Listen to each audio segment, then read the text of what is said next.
Hola a todos y bienvenidos a un nuevo programa de La Coctelera, el programa de los disfrutones, a los que nos gusta comer y beber, y voy a añadir hoy a los que nos gusta también saber de alimentación y entender de dónde vienen todas esas viandas y esas bebidas que gracias a los productores de estos alimentos tomamos. Esto va con segundas, pero a ver que lo coja, con la gracia que tengo. Hoy vamos a hablar de un tema que me gusta mucho porque está relacionado con la comida y es de mojar. El tema de mojar, que es que nos gusta a todos los españoles, nos encanta el tema este y vamos por ahí y lo primero que pedimos es este producto y luego dicen, pues no tenemos, pues es un producto muy hispano-español, yo creo. Voy a dar la bienvenida a don Felipe Ruano, que es el presidente de la Asociación Española de la Industria de Panadería, Bollería y Pastelería, ASEMAC. Exactamente. Bienvenido, Felipe. Muy muchas gracias por la invitación. A mí lo del pan para mojar es que me encanta. Sí, nos gusta a todos. Luego se me nota, pero... Bueno, pero es una costumbre muy española. Sí, ¿verdad? Claro, tienes que tener una buena salsa también, pero... Vamos a hablar de pan, pero también vamos a hablar de bollería, de pastelería, que son los productos que engloba ASEMAC, que es la Asociación Nacional de estos productores. Cuéntanos qué es ASEMAC y a quién aglutina. Pues ASEMAC es una asociación sectorial que empezó agrupando a los grandes fabricantes de lo que llamamos nosotros masas congeladas, una denominación pues motivada por la legislación de aquella época, en los años 90, y después se han ido sumando a ellas otros fabricantes de panadería, bollería industriales, pan de molde, bollería industrial, etcétera, etcétera, ¿no? Somos unas 40 empresas en números redondos y hay algunas más pequeñas que no tienen ámbito nacional y que por eso no se asocian, ¿no? Pero bueno, nosotros estamos prácticamente, yo creo que en el 75%, 80% de la bollería, otro tanto de la pastelería industrial y del panadería, pues del orden del 65%. Y las hamburguesas también, el pan de hamburguesas también está aquí metido. Está incluido. El pan de Porque tú hamburguesa... de hamburguesas sabes un rato. Bueno, claro, es que el pan de hamburguesas está creciendo mucho. Y las variedades para panes de hamburguesas están multiplicándose. Antes había 1, 2 o 3 tipos y ahora pues te puedes encontrar, yo ayer estuve en el Salón del Gourmet, habría 25 tipos en una empresa. De chapata, de no sé qué, de no sé cuántos, tipo sí, mollete. Panes tipo rústico, panes tipo con semillas, panes de un formato determinado, redondo en general, pero también había panes triangulares y tal. Bueno, hay que innovar. Ibas de jurado a un concurso de hamburguesas, eso sí que tiene que estar bien, ¿no? Eso Muy es divertido. la envidia de nuestros oyentes. Sí. Claro, para llegar a jurado tienes que ser mayor, tener experiencia, tener autocontrol y hacer las cosas bien allí cuando te lo piden, ¿no? O sea que tampoco te creas que puede ir cualquiera, ¿eh? Muy bien, nos ha costado traerte aquí y tenerte aquí porque yo lo quiero hacer de mayor, esto que tú haces, Felipe, lo de vivir en el sur. Ah, sí. Entonces, yo te envidio mucho. Cuando te llamo y me dices, estoy aquí en Jerez o estoy por aquí por el sur, a mí me da mucha envidia. Sí, lo comprendo perfectamente. Yo eso lo he aprendido cuando yo era mayor y ya me retiré de muchas cosas del día a día y entonces me di cuenta de que cuando iba allí yo 3, 4 semanas al año y ahora puedo ir 12, pues vas mejorando. Vas mejorando. Por el clima, por la gente, la comida me mejora muchísimo, la gastronomía local y bueno, pues oye, hay que aprovecharlo. ¿Cuántas semanas o cuántos meses pasas al año? ¿La mitad? Pues yo estoy llegando a la mitad, sí, repartidos en 3 ocasiones, Navidad, Semana Santa y verano lo más largo, y si sumas todos los días, pues sí, prácticamente son 180 días. O sea, que ya te han dado el pasaporte de allí, de Jerez. Sí, tengo todo.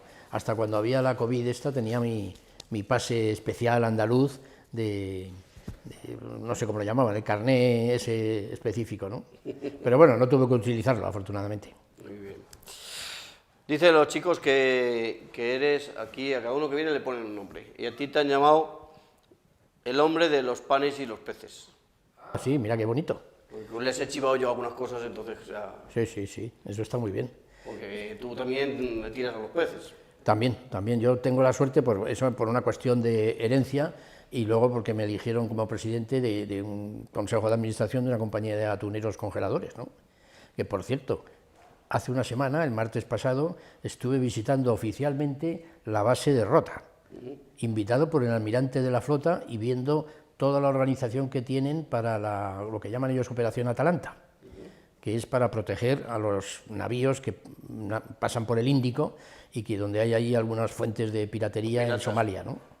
¿No? Está interesante. Sí, sí, muy interesante. ¿Te acuerdas cuando nos conocimos nosotros, Felipe? Sí, claro que me acuerdo, ahí en ASEMAC, bueno, tú además colaboraste mucho tiempo con nosotros llevando la comunicación, etc. Con el pan cada día, ¿te acuerdas? Y con Pan Cada Día, efectivamente, que pusimos un nombre que todavía lo mantenemos, ¿eh? Todavía sigue funcionando así, aunque realmente ya las empresas pues, no están muy animadas a participar económicamente en las campañas de promoción, ¿no? Porque también nos hemos dado cuenta de que una campaña de promoción dentro de un mundo tan grande como es el pan, pues no es muy efectiva, ¿no? Es más efectivo lo que hace cada empresa, sus lanzamientos de productos, etcétera, que hacer una publicidad que puede salir a lo mejor pues en 10 o 15 medios y si es en televisión, pues en 3 ocasiones, ¿no? Pero era bonito el nombre, ¿eh? Pan cada día. Muy bonito, sí. Además era el mensaje que queríamos dar. ¿Cuántas cosas han pasado desde aquellas primeras campañas con dinero, luego con menos dinero, luego con inventiva? Pero lo disfrutábamos, el Día Mundial del Pan, acuérdate. Sí, sí. Bueno, no, y se hicieron muchas cosas y en los primeros años había un presupuesto bastante importantes, ¿eh? Lo que pasa es que, claro, organizar una campaña, tú lo sabes muy bien, la publicidad, el diseño, todo eso cuesta mucho dinero. Y luego, digamos que la tercera parte te la has gastado en prepararlo y solamente 2/3 te lo gastas en ejecutarlo, ¿no? Y entonces la suma de todo pues no era suficiente, ¿no? Claro. Vosotros, además de esta campaña, desde ASEMAC habéis luchado mucho por promover el conocimiento del pan, de la bollería, de todos los productos que aglutináis, ¿no?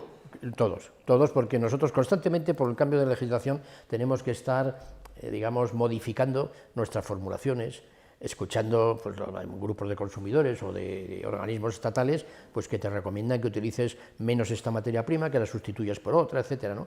Entonces todo eso procuramos luego divulgarlo, ¿no? Para que si alguien tiene un enemigo en el azúcar, pues que le podamos decir nosotros, el enemigo no está con nosotros, nosotros tenemos unos sustitutos y cosas así, ¿no? Pero claro, eso es una pelea diaria, constante, interminable.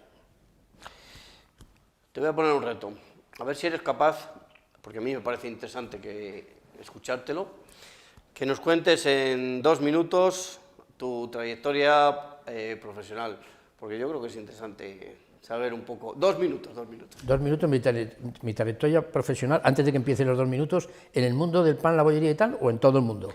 Desde los Casa Ganaderos, por ejemplo, que hablábamos, desde cuando estuviste con la ganadería y... Ah, muy bien.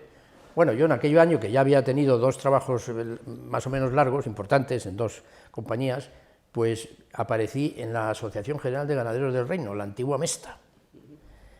Buscaban un director, porque aquello tenía, pues sí, los directivos y una secretaría electiva también, y estuve con ellos, pues, unos 3 años, ¿no? Muy interesante. Aprendí todo lo que sé de ganado, todo lo que sé de las razas especiales que hay, vacunas, ovinas, caprinos, equinas, de todo, ¿no? Muy interesante. Y de ahí me fui a lo que entonces era la Asociación Nacional de Fabricantes y Expendedores de Pan, un nombre espantoso que me costó 2 o 3 años cambiarlo a Confederación Española de Organizaciones de Panadería, ¿no? Pero tenía una organización magnífica, porque tenían 50 asociaciones provinciales, más una en Ceuta y otra en Melilla. ¿Gremios eran? Eran gremios. La organización era muy gremial, aunque se llamaban asociaciones, ¿no? ¿Y qué pasó? Pues que estuve allí 8 años, y en 8 años hicimos pues, un plan estratégico, conseguimos prácticamente todos los objetivos, entre ellos el fundamental era liberalizar los precios del pan. Me han dicho que era un sector complicado, me ha contado alguna vez alguno que fue ministro que algún panadero se metía en el Ministerio de Industria con pistola y todo. Bueno, es que muchos llevaban pistola, pero no para meterse en la industria, sino para que, si les atracaban, tener un arma de defensa. Anda. Porque la licencia de la pistola la tenían, ¿eh? Había muchos atracos porque la panadería movía muchísima tesorería, ¿no? Y llevaban casa, entonces les paraban por la calle o lo que fuera. Bueno, no sé si les paraban por la calle, no sé. Lo que pasa es que la panadería, en un año en el que, yo creo que fue cuando llegó Suárez, en el año 77 sería, les quisieron prohibir que aplicaran la subida de sus costes a la subida de sus precios, pues dijeron, pues no hacemos pan, porque no nos merece la pena. Y entonces hubo una huelga de panaderos que encerraron a muchos durante un par de días en la cárcel, cuando había un ministro que se llamaba Juan José Rosón, que le habréis oído hablar de él. Pero yo llegué después de eso, o sea que no tengo ninguna responsabilidad, ¿eh? O sea, eso que dices se podría un poco traer a cosas que han pasado recientemente y que están pasando con el tema de los precios, estas cosas, ¿no? Sí, lo que pasa es que el mercado ha cambiado y la gente por 5 céntimos más pues no se asusta, ¿no? Y tampoco a nadie se le ha ocurrido cerrar las fábricas, ¿no? Pero que había ese problema, ¿verdad? O sea, Sí, el problema es el mismo, claro, si te suben los productos, en aquella época tener en cuenta que había una inflación del orden del 17, 18 a 20% al año, en todo, ¿no? Entre otras cosas en alimentos, ¿no? Y bueno, pues claro, tenías que subir los salarios, tenías que pagar más la luz, etcétera, etcétera, etcétera, ¿no? Y aquello, yo llegué después, porque eso había sido los años finales del 70 y yo empecé en el 81 ahí, ¿no? Y estuve del 81 al 89 y entonces, para terminar con esa saga panadera, me di cuenta de que yo aquí ya hemos conseguido todos estos objetivos, los directivos ya a ver lo que hacen, posiblemente van a ganar menos dinero ahora porque como no tienen precios obligatorios van a tenerlos libres y se van a pegar. Y entonces yo había visto que lo único que había que funcionaba en Francia era la bollería congelada y el pan congelado que empezaba.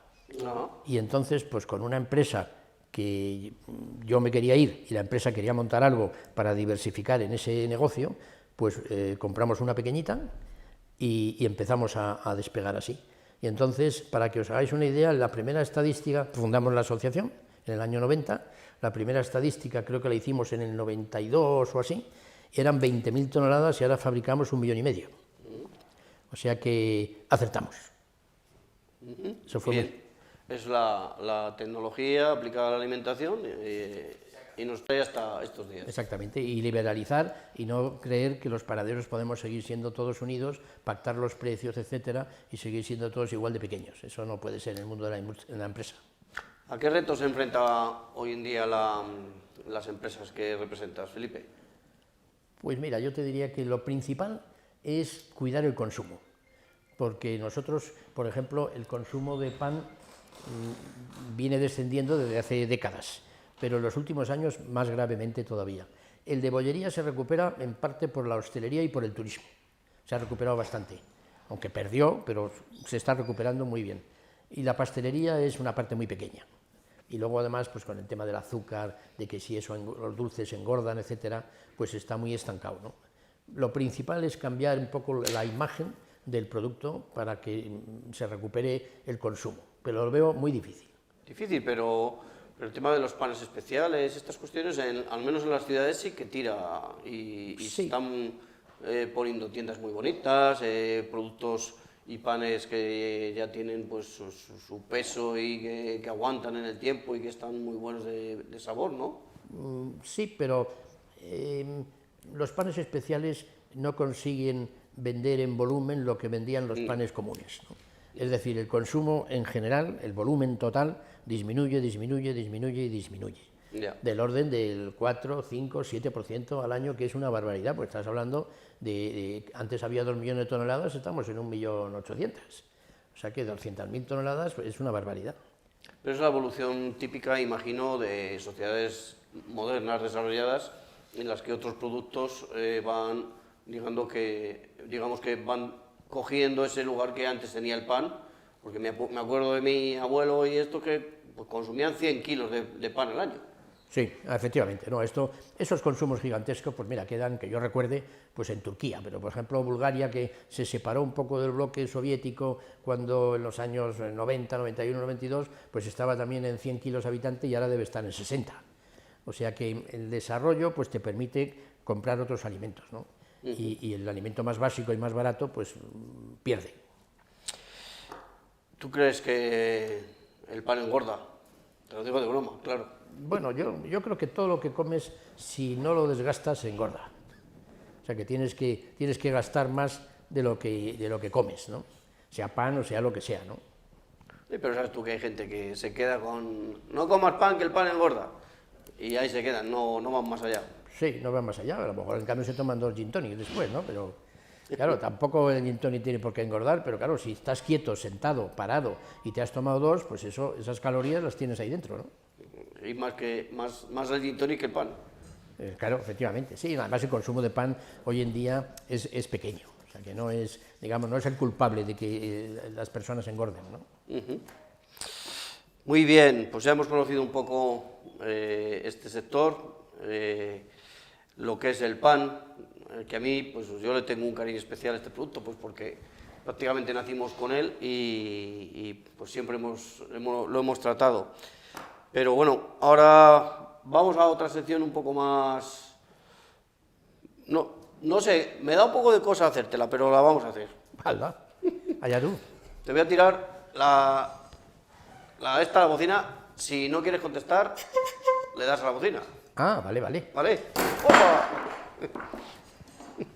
Te has cargado, O Eduardín. sea que el no es esto. Sí, que estamos aquí, que no lo he dicho. Está Eduardín y Manu aquí a los mandos y María con las redes sociales y mi teléfono sonando.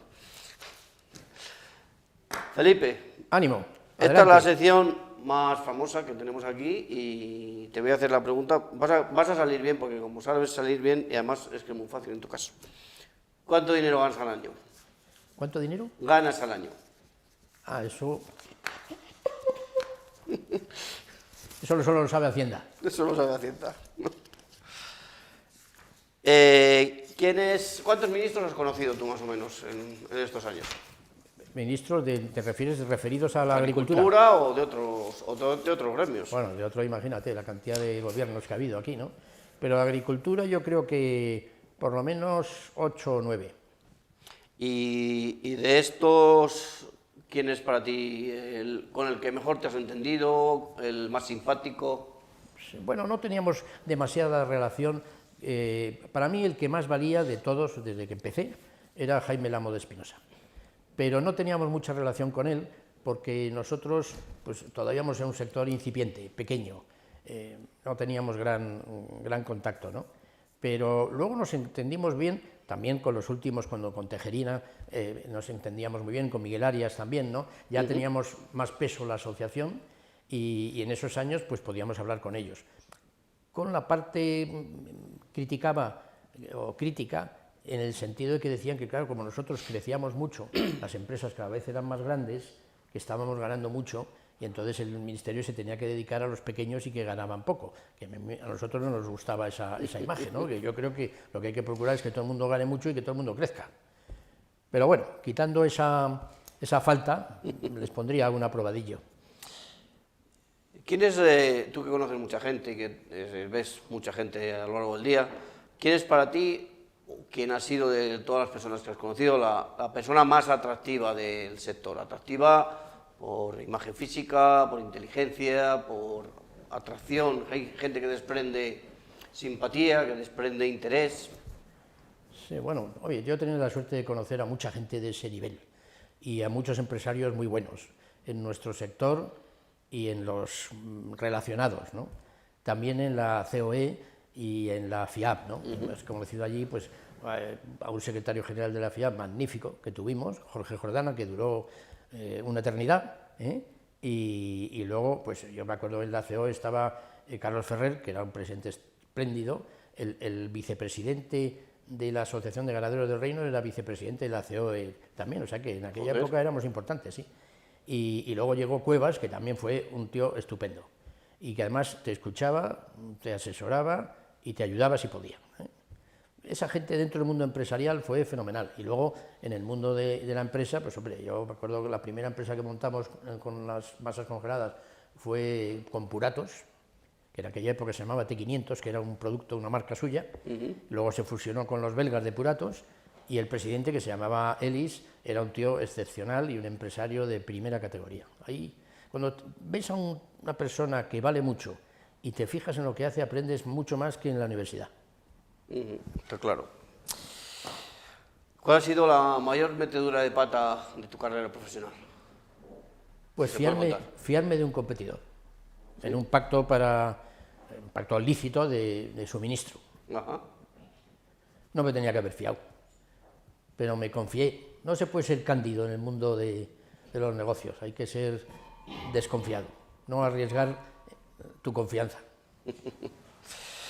Por último, si hubiera nosotros ahora entregamos los premios nuestros en breve, si hubiera un premio Limón Agrio, ¿a quién se lo darías tú ahora mismo en esta sociedad que tenemos?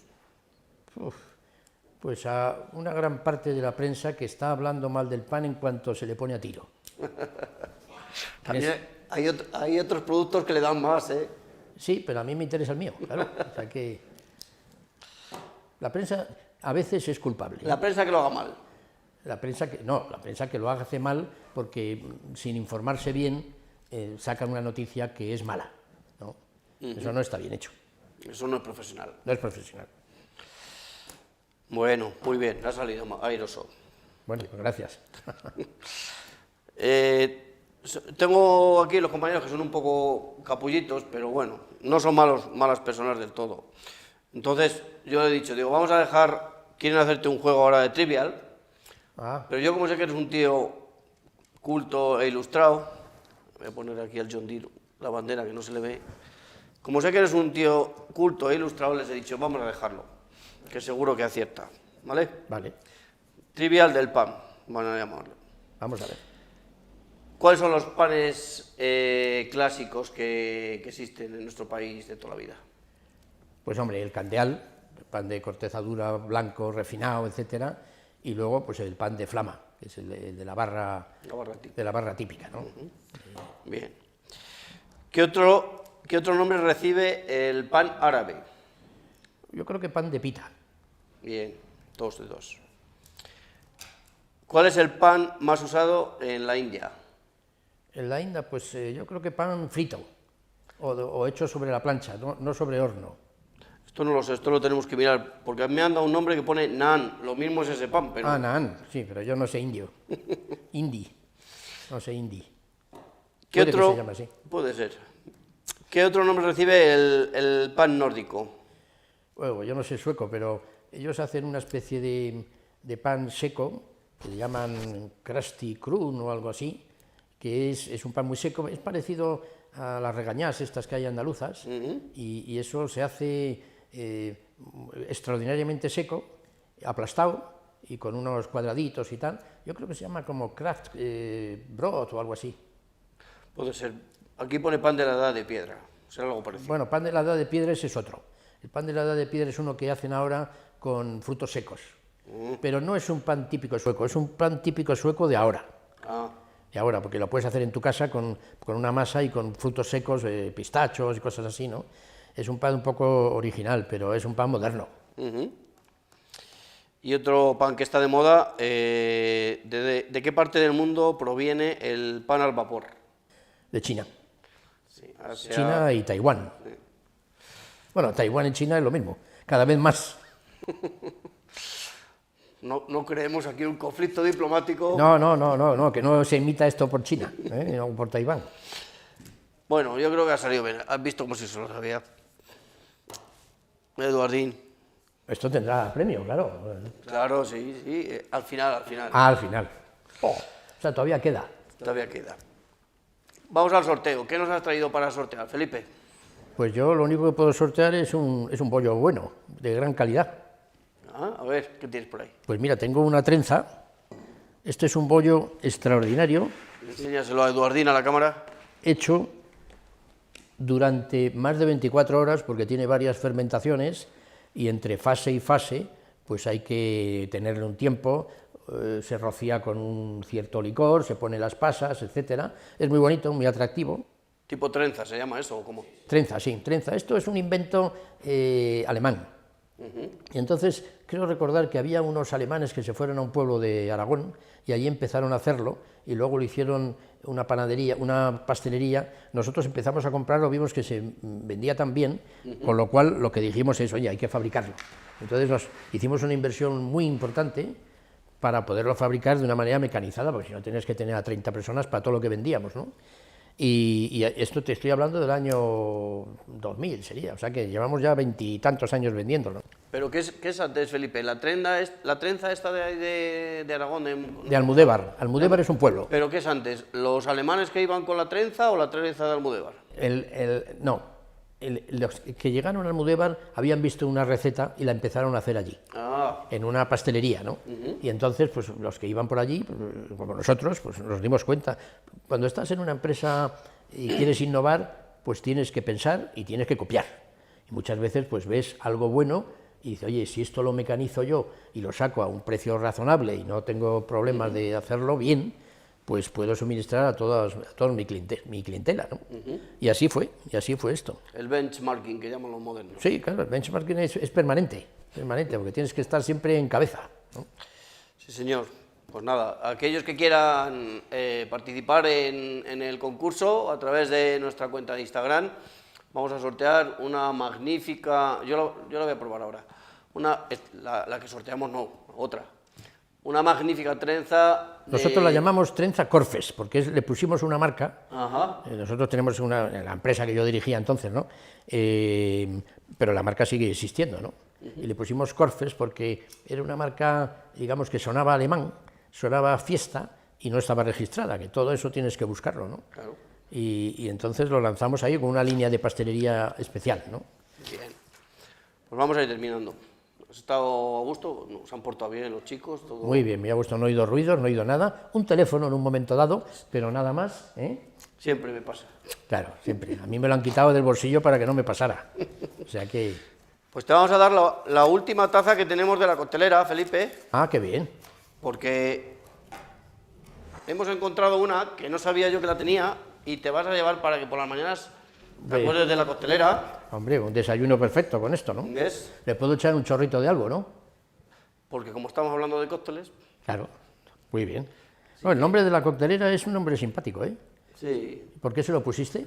Pues estábamos ahí dando vueltas, mezclando y veíamos algunas otras... Hacíamos un poquito de benchmarking, como dices tú.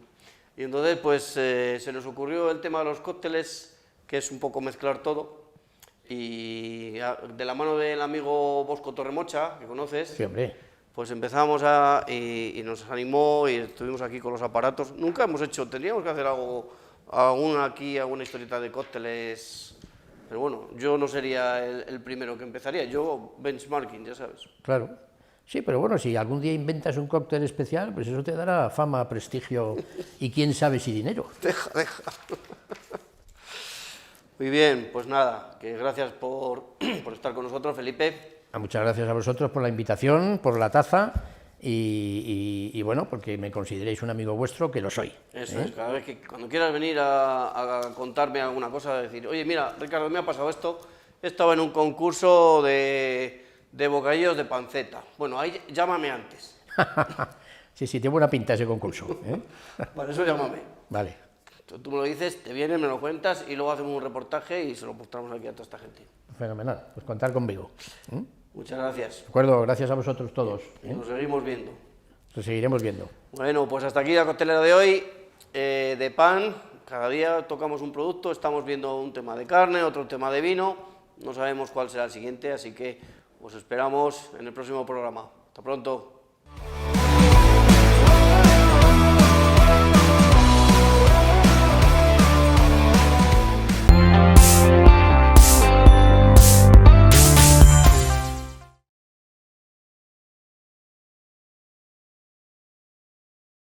Muy bien, muy buenos días y bienvenidos a todos a esta jornada de Segovia a tu mesa.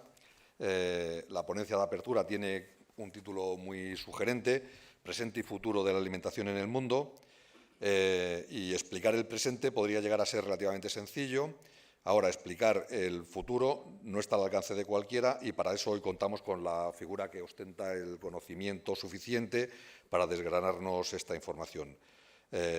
Máximo Torero actualmente es el economista jefe de la Organización de las Naciones Unidas para la Alimentación y Agricultura, la FAO, agencia de las Naciones Unidas que lidera los esfuerzos internacionales para poner fin al hambre con el objetivo de lograr la seguridad alimentaria para todos y el acceso regular a la alimentación suficiente y de buena calidad para llevar una vida activa y sana. Se incorporó a la organización en enero del 2019 en calidad de subdirector general responsable del Departamento de Desarrollo Económico y Social. Fue director ejecutivo del Grupo del Banco Mundial para Argentina, Bolivia, Chile, Paraguay, Perú y Uruguay desde noviembre del 2016 y anteriormente dirigió la División de Mercados, Comercio e Instituciones del Instituto Internacional de Investigación sobre Políticas Alimentarias. Máximo Torero es de formación doctor y máster en Economía por UCLA y licenciado en Economía por la Universidad del Pacífico en Lima, Perú. Ha publicado artículos en revistas especializadas de relieve como QJE, Econometric Theory, EIR Plate, Microeconomic, RSTAT, Labor Economy y muchas otras. Cuenta también con diferentes premios. Ha ganado 2 veces el Premio Mundial a la Investigación Destacada sobre el Desarrollo, otorgado por la Red de Desarrollo Global. En el año 2000, Máximo Torero y Javier Escobal obtuvieron el premio por su trabajo conjunto sobre la dimensión geográfica del desarrollo, con el trabajo titulado «Cómo afrontar una geografía adversa, el papel de los activos públicos y privados».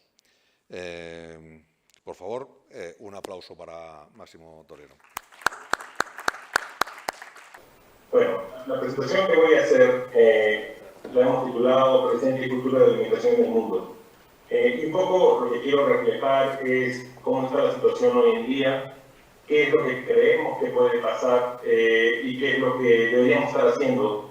Yo creo que lo que está haciendo Segovia es importantísimo, porque es el tipo de actividad en el sector agroalimentario que necesitamos hoy en día para poder seguir siendo resilientes, porque el sector agroalimentario ha sido muy resiliente a los shocks y a los últimos shocks en los últimos 2 o 3 años, que han sido cosas totalmente inesperadas. Hay que reconocer eso a los agricultores y al sistema en general, como ha podido siempre darnos alimentos con algunas deficiencias en algunos casos por cuestiones complejas de precios, pero los alimentos estuvieron ahí y es algo importantísimo de reconocer.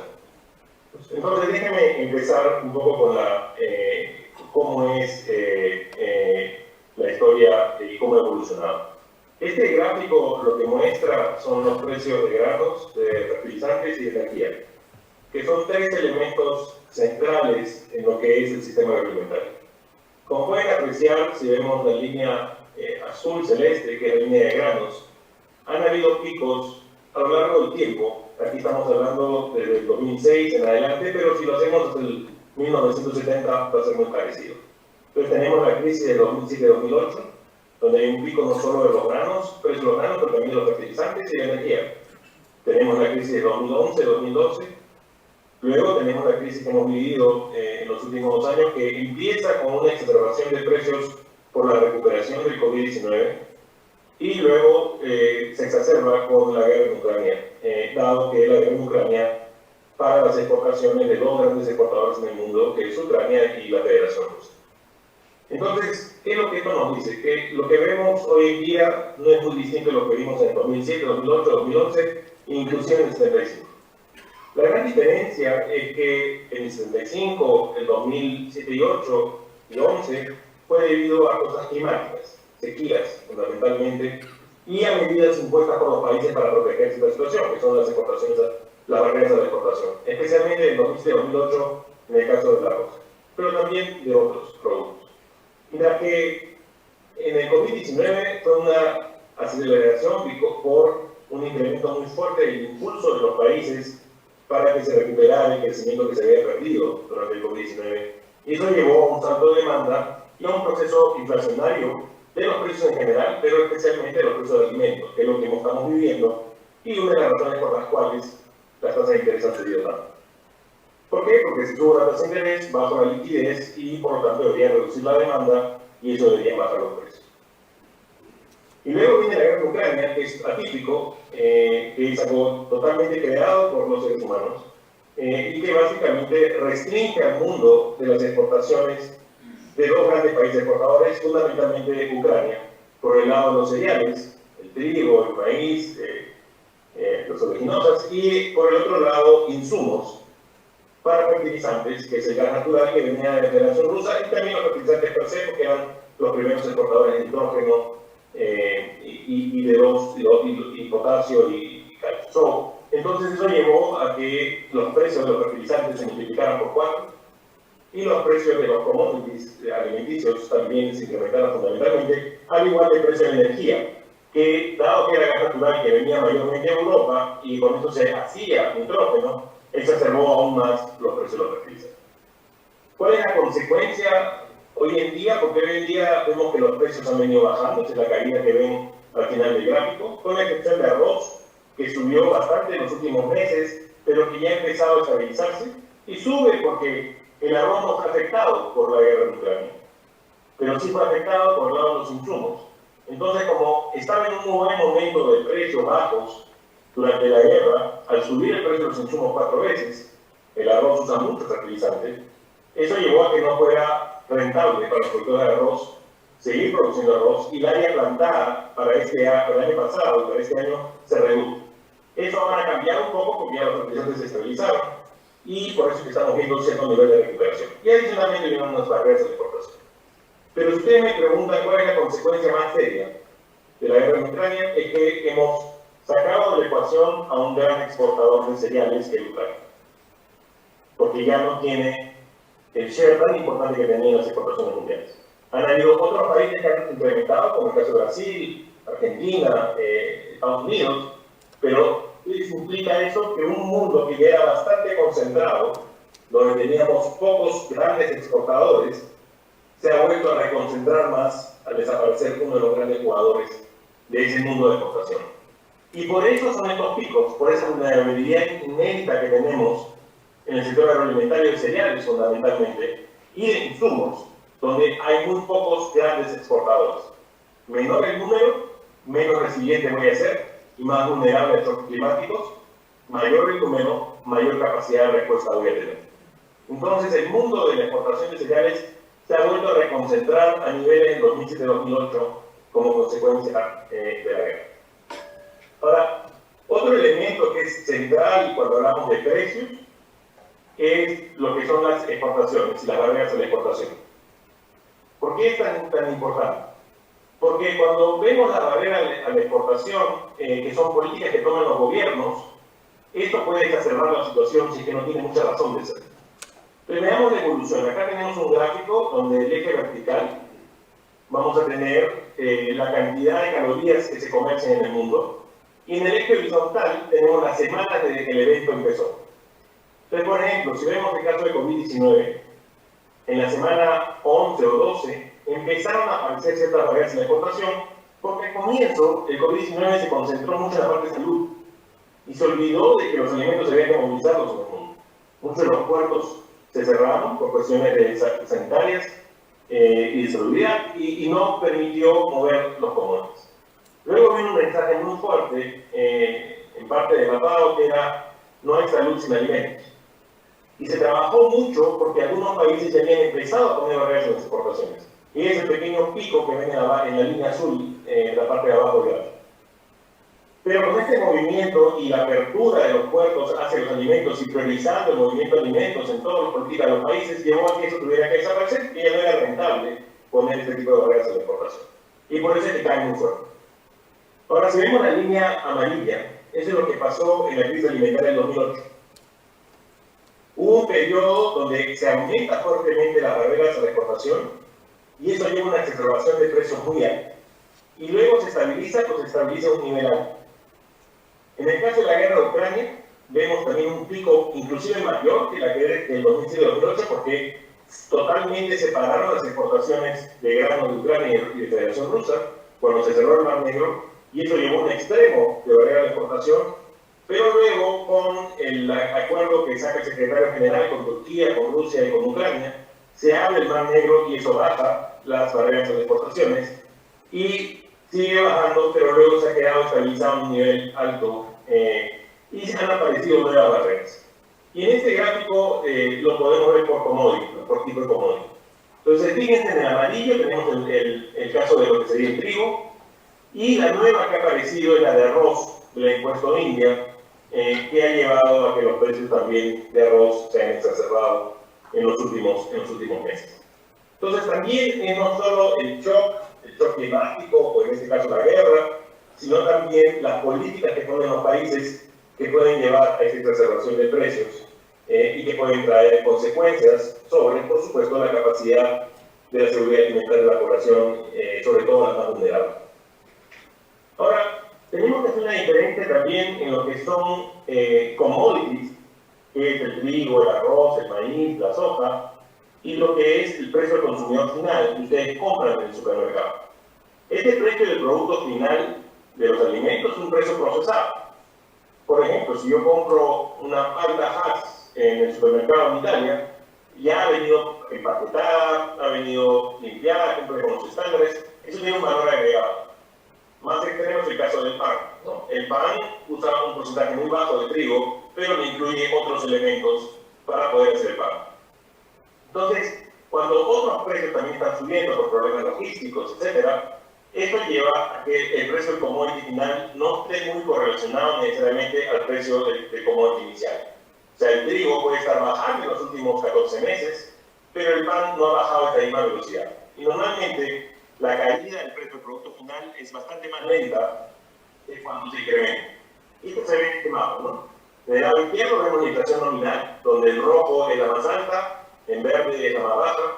En el lado derecho vemos la inflación en términos reales a lo largo del mundo. Y por eso es que la percepción de la gente es, oye, el índice de pago dice que los commodities están bajando, pero los alimentos siguen estando caros. Y esto lo vemos en este gráfico claramente, ¿no? Claramente el precio doméstico ha subido fuertemente y sigue subiendo, ha empezado a caer ya en los últimos años, pero el índice de precio de pago ha tenido una caída fuerte y bueno, y vamos a ver qué está pasando y qué va a pasar en el futuro. Entonces, esto es lo importante, ¿no? La inflación doméstica de productos finales ya está empezando a caer, pero el índice de precio de los commodities han caído ya desde hace más de 12 meses, 14 meses en el tiempo. Entonces hay una resistencia a la baja del commodity final, porque también depende de otros elementos, ¿no? Como también la energía, que hoy en día hay bastante inestabilidad por lo que está pasando en la guerra de Israel y Hamas. Bueno, ¿cuál es la consecuencia de que suban los precios de los commodities y que suban los precios de los productos finales? Es que los países importadores de alimentos tienen que pagar mucho más por lo que importan. Y eso lleva a que lo que llamamos la factura de importación o el Food Import Bill en inglés se haya venido incrementando a niveles históricos en los últimos años. Para el caso de los países de altos ingresos, ellos tienen los recursos para cubrir ese incremento. Por eso es que la barra azul oscura muestra que ese tamaño ellos han pagado gran parte de ese incremento. Pero los países más pobres no tienen esa capacidad. ¿Por qué? Porque están muy endeudados. Tenemos más de 60 países hoy en día en una crisis de endeudamiento. Son países que tienen bancos centrales bastante débiles y que por lo tanto no solo tienen el problema del precio, pero también tienen el problema del tipo de cambio. Porque su moneda se devalúa y por lo tanto el costo de su importación también sube por problemas del tipo de cambio. Entonces, el problema de precios más altos, que no les permite importar lo que antes importaba, un tipo de cambio que les acelera aún más ese incremento de los costos de importación, y sin inestabilidad de capacidad de endeudamiento, lleva a que estos países se vean fuertemente afectados y tengan un gap de importación. ¿Qué es lo que pueden hacer? O importar menos, o importar productos de menor calidad que tienen consecuencias futuras en términos de enfermedades no comunicables. Entonces es una situación bastante crítica para estos países y eso es lo que hay que atender y hay que ver con mucho cuidado. Ahora, si tomo una foto, acá es la situación en la última que hemos reportado en el documento central que sacamos nosotros que se llama el SOFI de 2023. Primero, el hambre mundial no cambió básicamente entre 2021 y 2022. Tenemos entre 691 y 683 millones de personas que tienen hambruna, es decir, 122 millones más de lo que teníamos en el 2019. Tenemos un mundo en el que ha habido una pequeña mejora en Latinoamérica y en Asia, especialmente en Asia Oeste, pero una deterioración de la hambruna en todas las regiones del África y en el Caribe. ¿Y esto por qué? Porque Latinoamérica y Asia tienen mejores mecanismos de protección social que el África y los países del Caribe, que se han visto fuertemente afectados porque importan casi todos sus alimentos. También hubo una caída en lo que es los alimentos, o sea, tener acceso regular a alimentos de buena calidad. Y también tenemos 2.400 millones de personas en el mundo que no tuvieron acceso a alimentos regulares. El concepto de dietas saludables, que es lo que promovemos como FAO y también con el OMC, nos lleva a que hoy día tenemos 3.1 millones de personas, 1.000 millones de personas, que no tienen acceso a dietas saludables. Y el mundo no va por buen camino en todos los indicadores de nutrición crónica. Entonces, esa es la situación estructural en la que estamos viviendo. por todos estos elementos que les he mencionado anteriormente. Ahora, si proyectamos lo que sería la hambruna para el 2030, dado lo que vemos hoy en día, que esta pequeña mejora, 735 millones es el punto medio del rango que les mencioné, nos lleva a que en el 2030 estaríamos en 590 millones de personas en hambruna. Muy lejos de lo que la meta de ODS2, que es 0.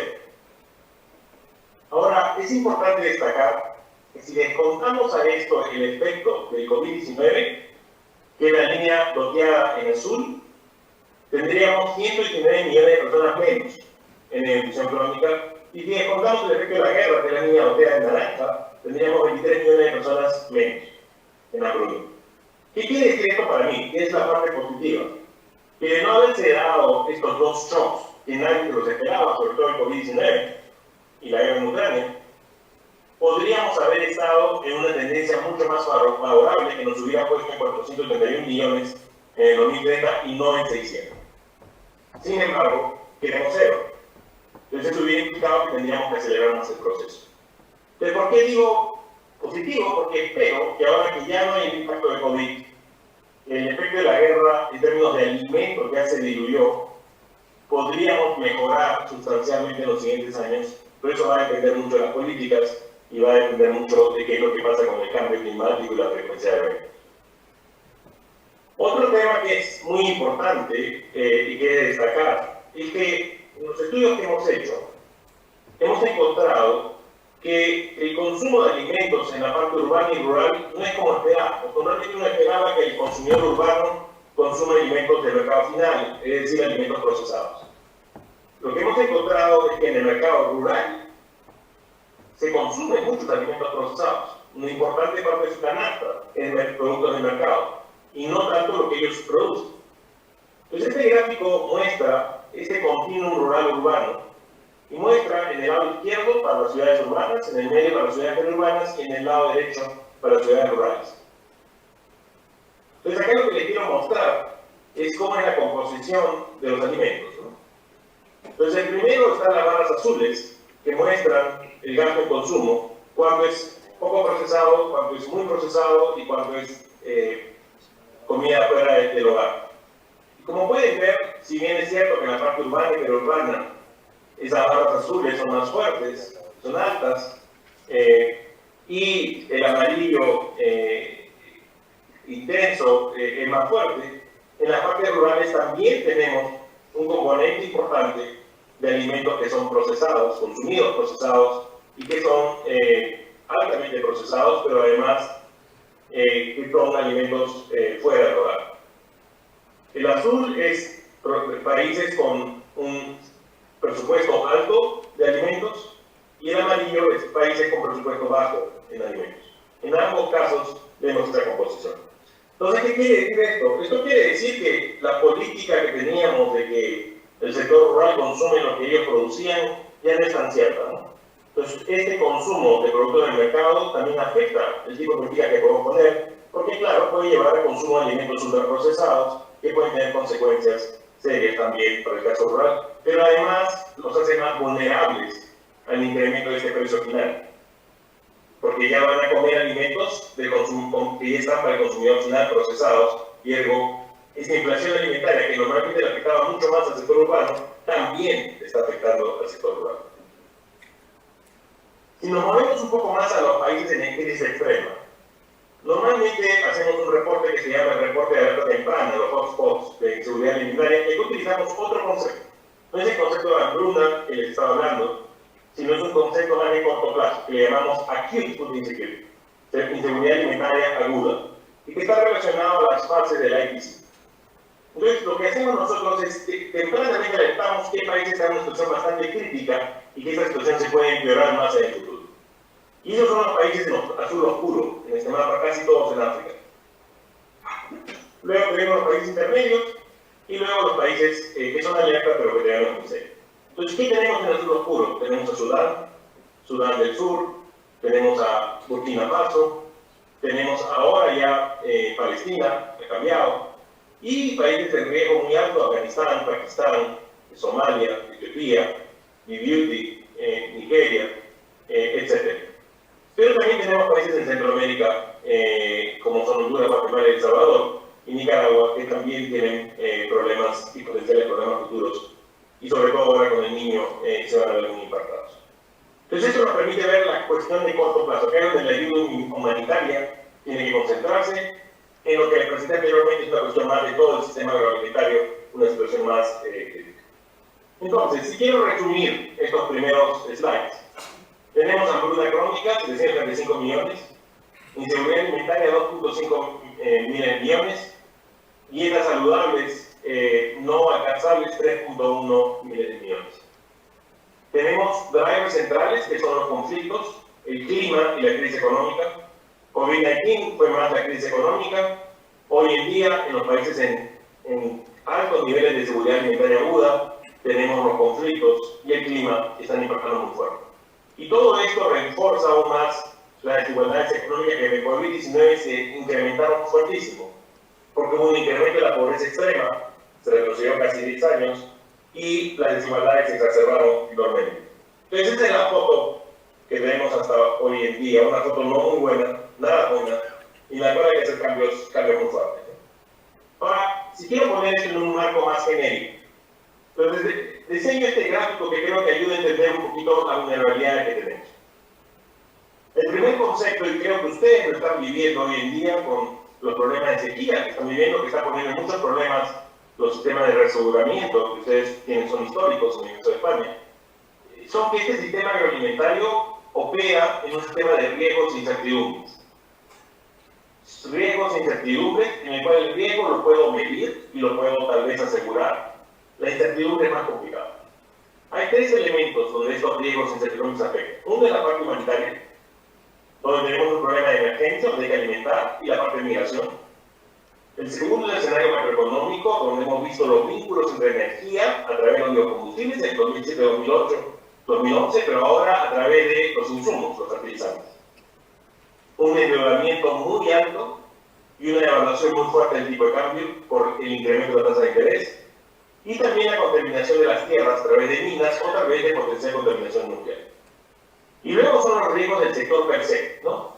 Que son los suministros de insumos, la parte logística, las barreras a la exportación, que afecta a la producción y eso va a afectar, por supuesto, los precios. Y además hay un elemento más que es la proliferación de las enfermedades fitosanitarias. ¿Por qué? Porque si hay mucho movimiento y migración, eso puede acelerar este proceso de enfermedades que no se pueden controlar. Todo esto se da en una situación donde hay un estrés hídrico, donde hay que mejorar el manejo del agua, y también hay un cambio climático que se está exacerbando. El cambio climático nos afecta en múltiples dimensiones. Primero, aumenta la probabilidad de sequías, son temperaturas extremas sequías. Segundo, la probabilidad de exceso de agua, inundaciones, como lo que vimos en Pakistán, o lo que estamos viendo con el Niño en muchos países de Sudamérica. Tercero, aumenta la variabilidad de los precios, lo cual le hace más difícil, si ustedes son productores, si los precios varían todos los días, cómo sé si cultivo soja, cultivo trigo o maíz, que depende de la rentabilidad del producto y la resistencia el que voy a utilizar. Entonces, mayor volatilidad de los precios y las temperaturas, es más difícil para el productor tomar decisiones. Cuarto, hay una evolución de las enfermedades, las pestes, etcétera, que va a darse por el cambio climático. Ya tanto las temperaturas van a evolucionar y eso va a ser más complejo controlarlas. Y quinto, el problema de migración. Migración de individuos, pero también migración de especies por los cambios climáticos. Entonces, esos 5 impactos incrementan esa incertidumbre y esos riesgos. Entonces, tenemos que comprender que este sector del sistema agroalimentario es un sector que tiene que estar preparado para responder esos riesgos. Y eso es lo que llamamos resiliencia, ¿no? Y la resiliencia tiene 2 componentes fundamentalmente. El primer componente es alertas tempranas. Tener early warning systems de qué es lo que podría pasar para que el productor se pueda preparar, el país se pueda preparar. Lo que pasa con el niño, ¿no? Los países que toman muy en serio las predicciones de la presencia del niño toman medidas para minimizar los impactos. Alertas tempranas en lo que es una salud, porque queremos evitar problemas como el COVID-19 en el futuro. Pero también instrumentos como seguros. Sí, seguros a la agricultura, pero que van a ser muy vulnerables por estos periodos prolongados de sequías, pero también seguros catastróficos que cubren más riesgos, ¿no? Y ahí estamos trabajando muy fuerte con el G7 este año para diseñar un sistema de seguro catastrófico que cubra 12 riesgos. Uno de ellos es conflicto, porque lo que queremos es evitar el conflicto. Entonces el seguro se va a activar cuando la probabilidad de un futuro conflicto sea alta. Entonces esos 12 riesgos se ven en paquete de tal forma que bajamos el costo de la prima. Entonces esos son el primer componente, cómo prevengo. Y el segundo componente es cómo puedo absorber una vez que el shock se da. Y esa es la capacidad del país o de los productores de poder asumir ese shock. ¿Por qué? Porque tienen un portafolio diversificado, porque tienen distintos instrumentos y niveles de productividad tan altas, y tecnología e innovación en variedades que les va a permitir ser más resistentes a estos shocks, ¿no? Las variedades que vemos que son resistentes a temperaturas extremas, manejo de irrigación apropiada, manejo del agua, etcétera, que permiten una productividad que les permite ser más resistentes a estos shocks. Esos son los dos elementos centrales que tenemos que tomar en cuenta. ¿Por qué? Porque sabemos hoy en día que 3.8 trillones de dólares han sido el costo de todos estos shocks que hemos tenido en el sector agroalimentario. En este gráfico tenemos la distribución, donde es por continente. Vemos que en Asia 45%, en Europa 17%, en África 15%, en las Américas 22%. Y también lo vemos por el lado de ingresos, y claramente los más afectados van a ser siempre los más pobres, ¿no? Que son los de bajos ingresos. Entonces ya sabemos que eso va a pasar, pero además sabemos que hoy en día estamos violando 6 de los 9 límites planetarios. 6. Y estamos pasando los límites del 1.5 de grados Celsius. Entonces tenemos mucho que hacer. ¿Por qué? Porque esto nos va a llevar a una dinámica biofísica que no es lineal. Y nos va a llevar a una velocidad de shocks mucho más grande que puede salir fuera de control. Entonces todos nuestros modelos tienen supuestos, pero no tenemos incorporado esta cosa tan exponencial o hiperbólica de frecuencia de shocks, para el cual tenemos que estar preparados. Y ahí está el concepto de nuevo de la resiliencia. Entonces estamos entrando en este mundo donde el riesgo de incertidumbre va a ser mucho mayor y hay que estar preparados para eso.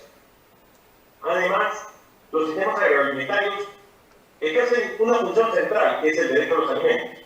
El sistema alimentario nos da de comer, pero como todo buena acción, siempre tenemos externalidades.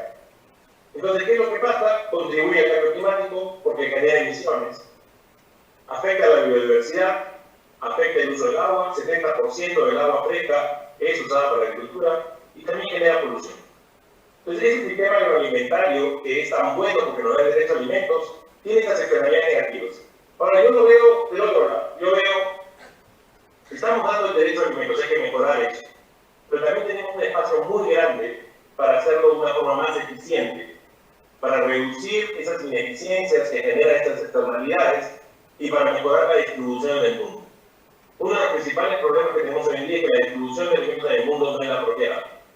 Hay países que consumen demasiadas proteínas, hay países que no consumen proteínas. Hay alimentos inclusive dentro de un país que se distribuyen en una parte del país y no en la otra parte del país. Entonces la distribución también va a tener un rol muy importante. Pero para nosotros, la agricultura y el sistema agroalimentario da algo central, le da el derecho a alimentos. Y no podemos castigarlo por eso, porque va a generar ciertas externalidades como cualquier actividad que yo genere. Pero por otro lado tenemos que ver lo positivo y atraer la financiación climática, porque es el sector que va a poder dar un mayor cambio en mejoras de eficiencias en el futuro y de redistribución. Relativo al otro sector que contribuye al cambio climático, que es el energético, que se va a solucionar por el sector privado. Entonces yo creo que la agricultura juega un rol central en la reducción del cambio climático, pero sobre todo su rol fundamental es el del derecho a los alimentos. Entonces, para poder entender eso, nos envolvimos en un trabajo de 2 años, que es generar estos costos que te generan, estos costos no medidos que te genera la producción de alimentos, porque es importante conocerlo. No para que el precio suba, sino para saber cómo podemos manejar el apoyo a la agricultura para minimizar y mejorar la eficiencia. Pero el primer elemento es los beneficios. Nos dan alimentos, trabajo y cultura.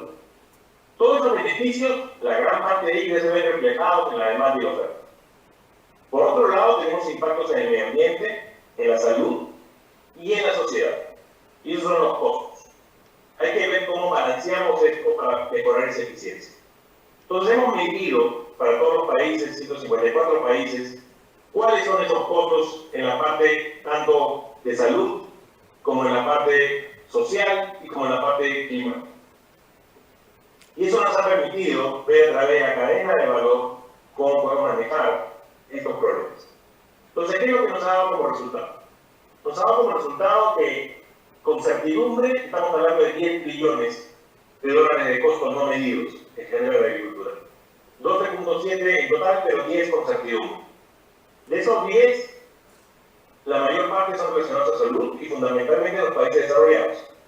Luego vienen los ambientales y luego vienen los sociales, ¿no? Salud de celeste, ambiental verde, social naranja. Entonces, ¿qué son los sociales? Son empleos que se crean en el sector rural o empleos malos salarios que se pagan. Los ambientales son cuestiones climáticas, emisiones, etc.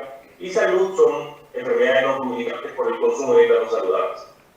Entonces, cuando vemos la distribución por nivel de ingreso, y lo vemos en el lado izquierdo en términos absolutos, encontramos que la parte de salud para los países de altos ingresos y ambiente es la más importante.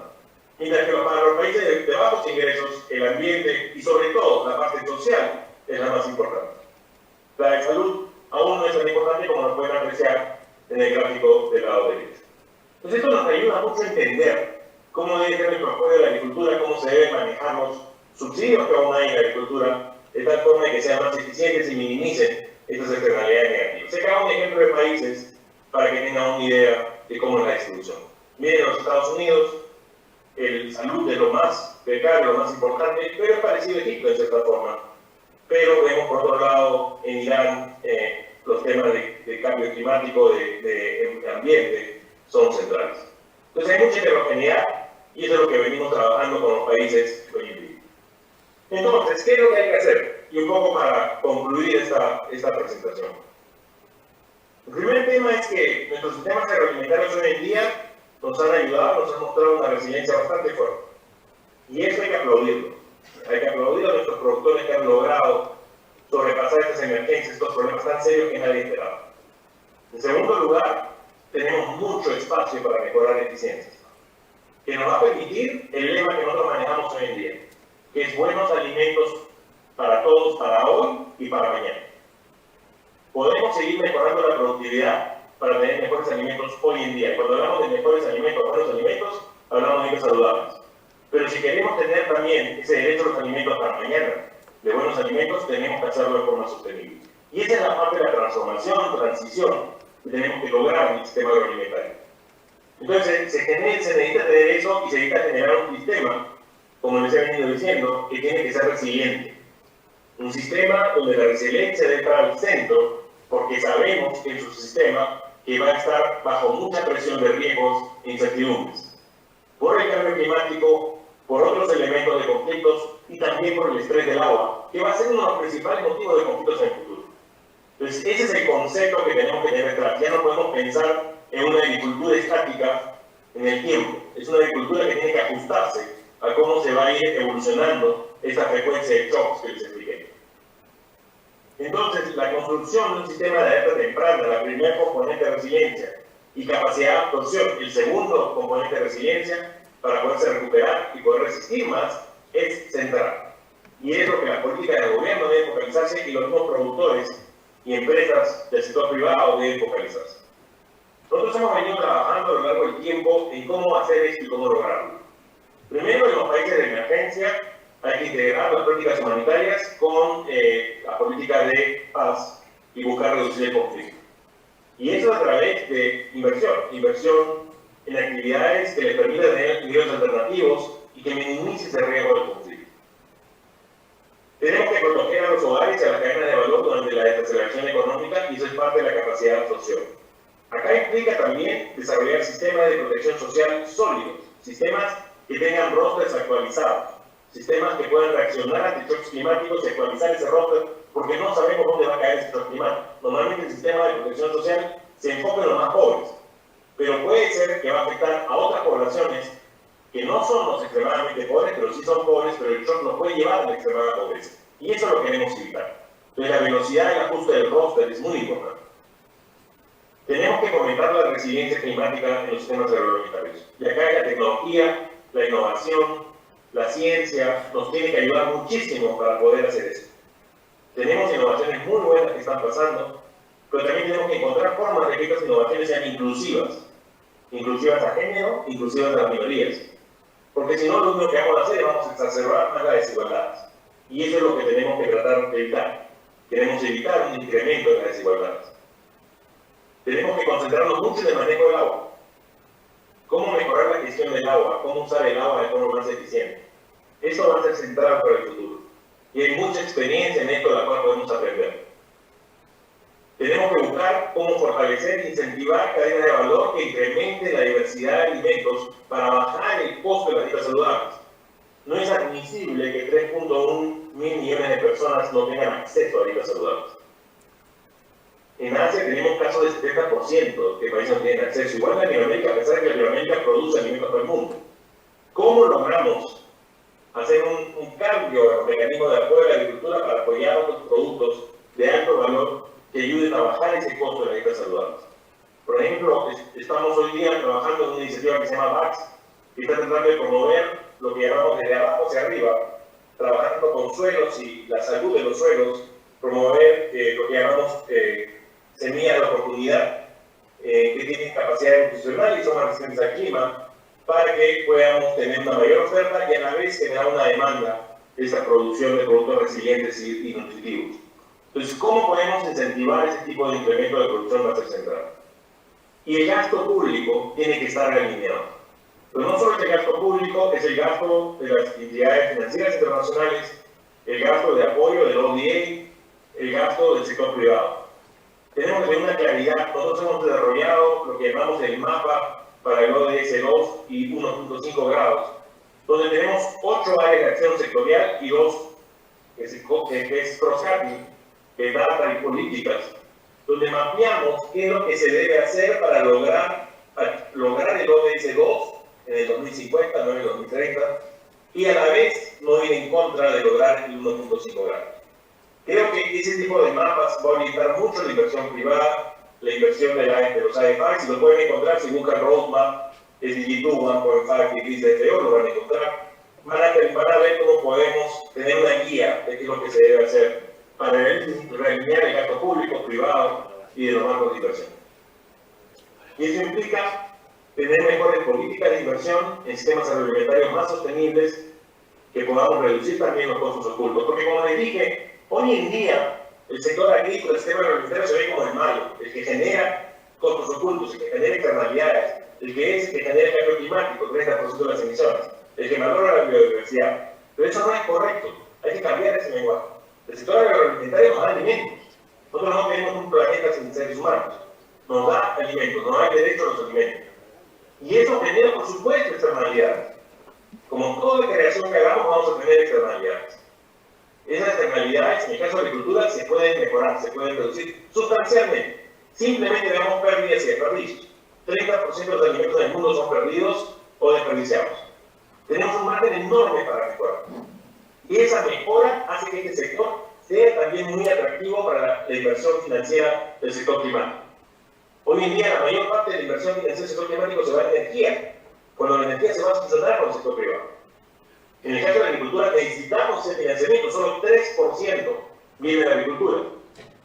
Eso tiene que cambiar, y tiene que cambiar la forma como presentamos nuestro sistema agroalimentario.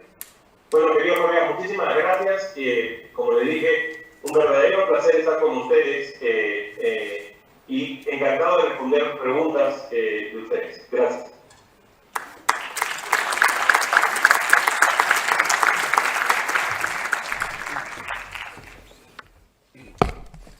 Bien, Máximo, pues muchas gracias por ajustarte al horario y por esta ponencia tan interesante que sin duda nos va a servir para reflexionar y comprender mejor nuestro entorno. No sé si hay alguna pregunta entre el público.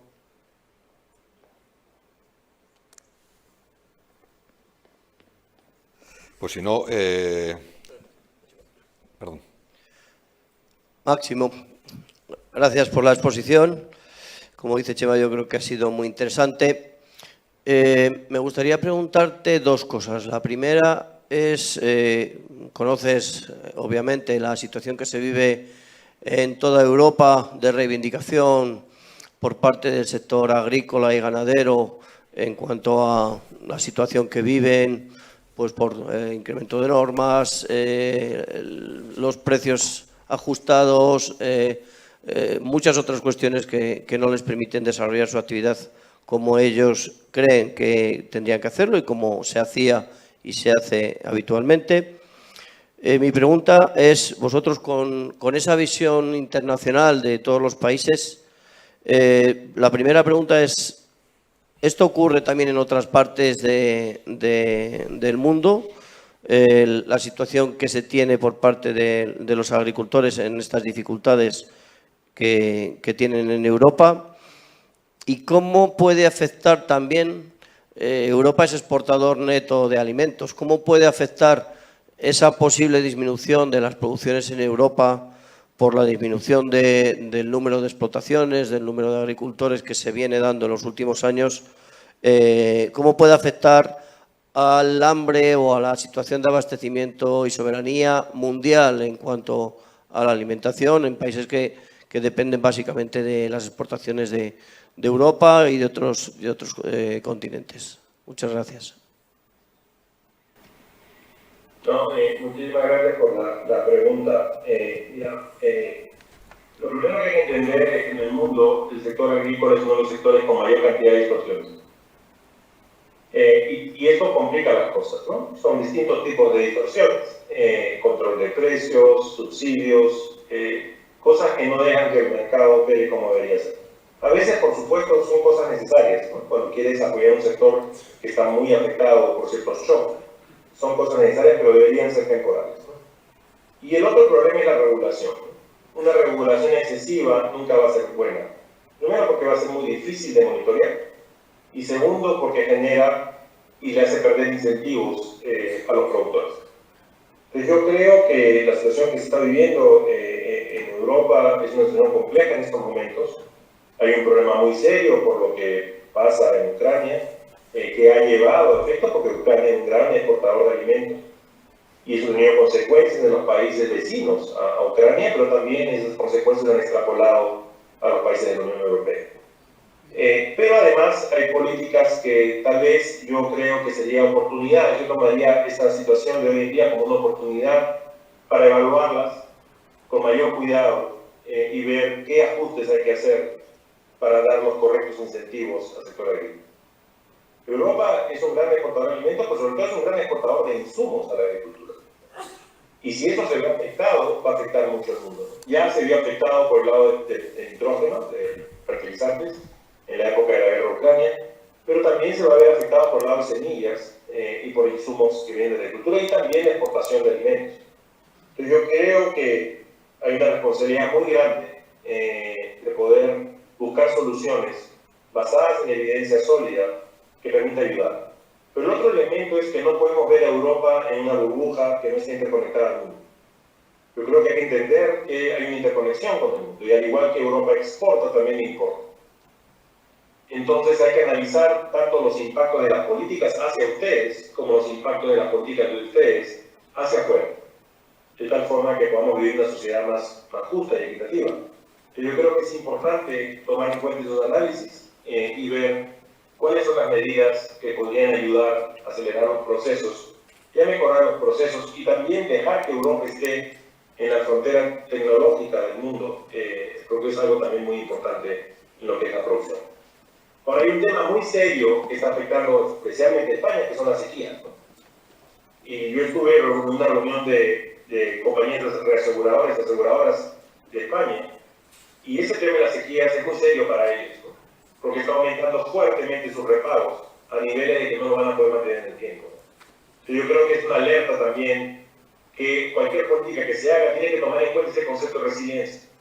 Porque si no tenemos un mecanismo de resiliencia serio, tanto en la parte preventiva como en la capacidad de absorción, les va a ser muchísimo más complicado en el futuro poder mantener estos sistemas tradicionales y seguros que tienen ustedes hoy en día. Gracias. Pues muchas gracias, Máximo, por la respuesta. No sé si hay alguna otra pregunta. Si no, pues te agradecemos nuevamente tu disponibilidad y te esperamos en Segovia, ¿eh? de nuevo, disculpa que no puedo estar con ustedes. Gracias a ti, hasta pronto. Gracias, Chema, por llevar muy bien toda la presentación. Muchas gracias.